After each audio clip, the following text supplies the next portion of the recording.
The sun rises over a small town, casting a soft, golden glow across the rooftops. People go about their morning routines, sipping coffee, preparing for the day. But there is a shift in the air. A heavy announcement hangs over the radio. War is coming.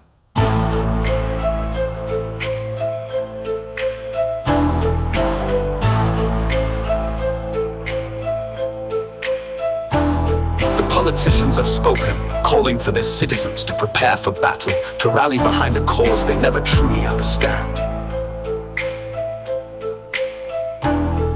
Fear spreads through the streets like a gust of cold wind. Today, something different stirs in the hearts of the people.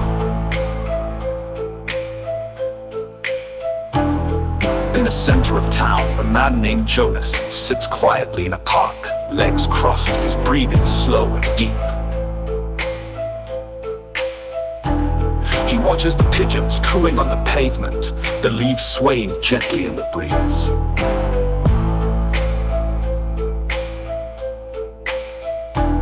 His mind is still, his thoughts calm, unclouded by the storm brewing in the news. He has been practicing meditation for years, finding peace in the silence of his inner world. His mind, once scattered by the noise of life, is now grounded in the present moment, free from fear and anger. Inner peace, he learned, is the root of all peace. As the radio buzzes about patriotism and duty, Jonas thinks of something his grandfather once told him. Imagine there's a war, no one goes.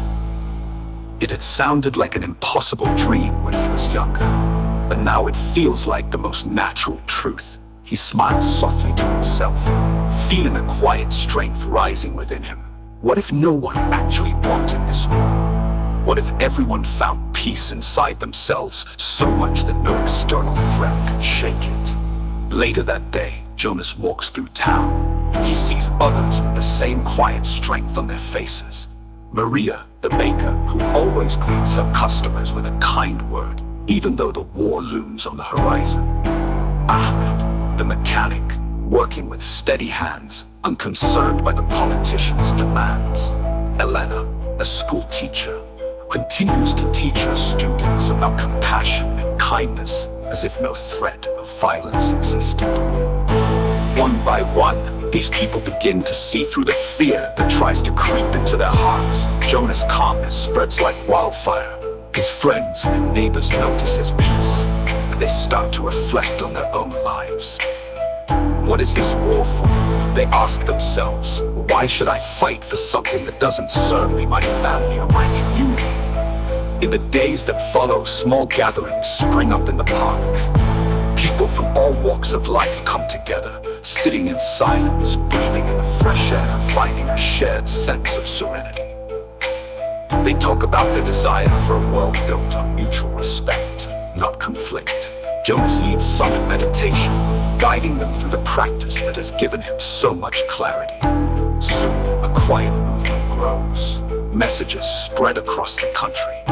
Through social media, letters, and word of mouth, the sentiment expands far beyond the town. There's a war coming, but we don't have to go. I refuse to hate. I refuse to fight. I surrender to peace.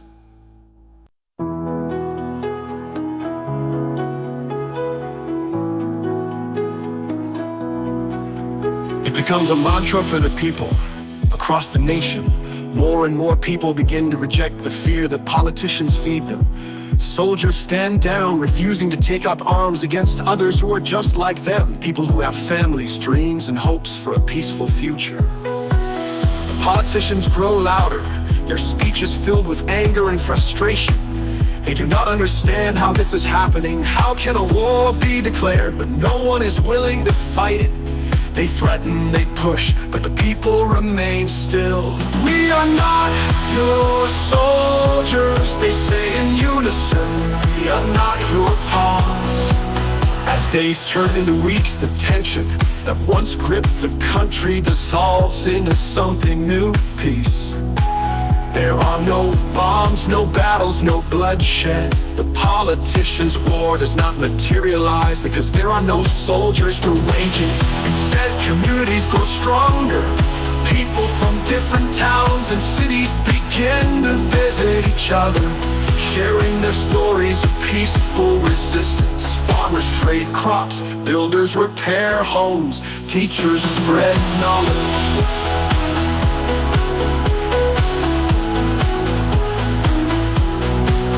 Teachers spread knowledge.